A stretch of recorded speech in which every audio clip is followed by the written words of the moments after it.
तेरे हाथों पे बैठा हूँ मैं, कर रहा हूँ तेरा इंतजार। मुंह में जाऊंगा तेरे, कर दूंगा तुझको बीमार।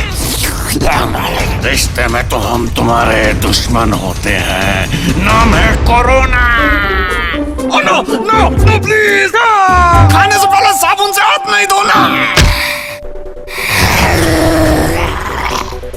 अभी मैं इसके हाथों में हूँ, अभी अपने दोस्त से हाथ मिलाएगा और उसके बाद मैं इसके दोस्त के हाथ में बैठ जाऊंगा, फिर इसके साथ साथ इसके दोस्त को भी।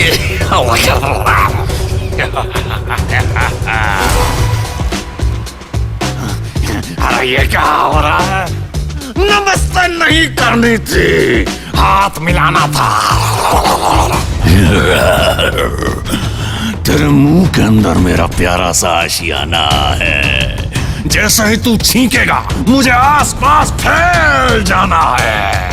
कोरोना का इलाज पूरी दुनिया के साइंटिस्ट ढूंढ रहे हैं, लेकिन कोरोना से बचना मुश्किल ही नहीं, नामुमकिन है। अरे ये क्या, इन्होंने तो मास्क लगा लिए।